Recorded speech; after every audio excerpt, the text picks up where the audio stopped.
Bonjour les élèves, voici la capsule aujourd'hui du 28 avril.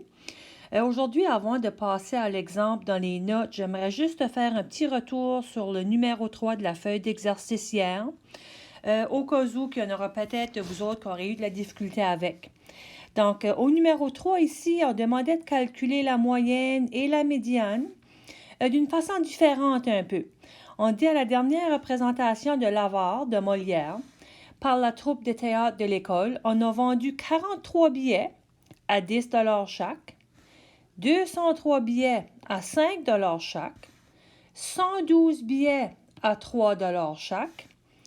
Puis on a également donné 22 billets gratuitement. Donc en autre mot ici, gratuitement, c'est comme si c'était 0 chaque. Il faudra quand même tenir compte de ces 22 billets dans notre total de billets pour la moyenne et pour la médiane également.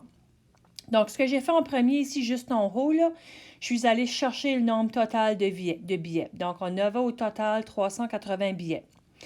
Maintenant, si je veux calculer le coût moyen des billets, j'ai besoin de trouver l'argent total divisé par le nombre de billets. Donc, c'est ce que j'ai fait ici. On avait vendu 43 billets à 10 chaque, 203 billets à 5 chaque, 112 à 3 chaque et 22 gratuitement ici, donc 0 Lorsque vous faites le total pour cette ligne, on trouve qu'on a vendu 1 781 pour les 380 billets. Donc, si je veux faire la moyenne, je fais ma division et on arrive à une moyenne de 4,69 par billet. Maintenant, pour la médiane.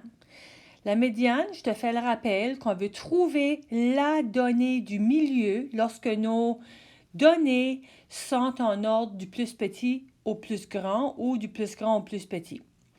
Lorsque j'ai un nombre pair pour la médiane, ça, ce que ça veut dire qu'il va me rester deux données dans le milieu de ma distribution. Et si je veux une médiane, je veux trouver le milieu, donc je dois diviser par 2. Fait si on divise notre nombre total de billets par 2, on a 190, mais parce qu'on a un nombre pair, on sait qu'on va avoir deux données au milieu de notre distribution. Donc, moi, ce que je cherche pour le 190e et le 191e billet. Si je suis capable de trouver où ces deux billets se situent, je vais être capable de trouver la médiane. Ce que j'ai fait ici, j'ai réécrit mes nombres de billets, là. On avait 43 billets, ensuite 203, ensuite 112. Je les ai réécrits ici. Puis, on sait qu'une fois rendu à la fin ici, donc une fois rendu là, je suis rendu au 43e billet. Lorsque je suis rendu à la fin de cette rangée ici, je serai rendu au 246e billet, qui va vouloir dire que mes 190e et 191e billets vont se trouver ici. Puis au 203, le prix, c'était de 5 par billet. Donc, voilà l'explication pour laquelle notre médiane va être de 5 par billet.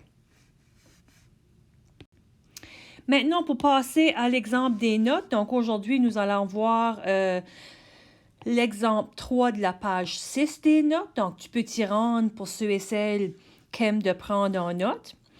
Pour les autres, vous pouvez tout simplement écouter. Donc, ici, à l'exemple 3, on vous dit que dans une école, on a 20% des élèves qui gagnent en moyenne 1 500 $. Donc, mon 1 500 ici, là, j'en ai 20% qui gagnent ça. 35% gagnent en moyenne 2 600. Donc, je l'ai placé ici, 35% pour mon 2 600. Puis ensuite, on te dit que le reste des élèves vont gagner 3 500 $. Mais le reste, au total, j'ai besoin d'avoir 100% de mes élèves.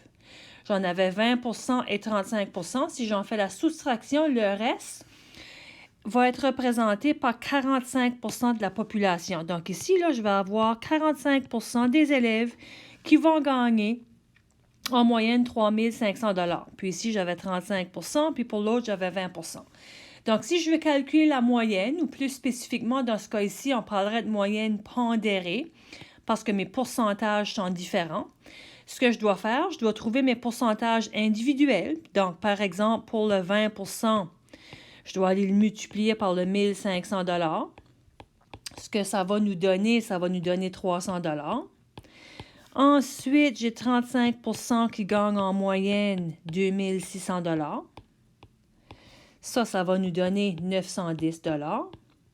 Puis, on avait le reste qui représentait 45 % de la population. Les autres, ils gagnent en moyenne 3 500 $.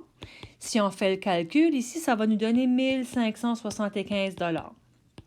Si je veux trouver la moyenne pondérée, ce que je dois maintenant faire, je dois additionner les trois montants pour avoir la moyenne pondérée. Et lorsque tu vas faire l'addition, ça va te donner une moyenne pondérée de 2 785 $ en moyenne pour l'ensemble des élèves de l'école. Et voilà, ça c'était le seul exemple que je voulais voir avec toi aujourd'hui. Maintenant, pour demain, tu trouveras dans mon wiki, dans le calendrier sous la date du 28 avril, une feuille d'exercice avec 2 numéros. J'aimerais que tu essayes ces 2 numéros pour demain. Tu n'hésites pas à me communiquer, comme d'habitude, si tu as des questions par courriel. Et on se reparle demain pour un prochain exemple. Donc, je vous souhaite une belle journée. Merci et bonne journée. Bye bye.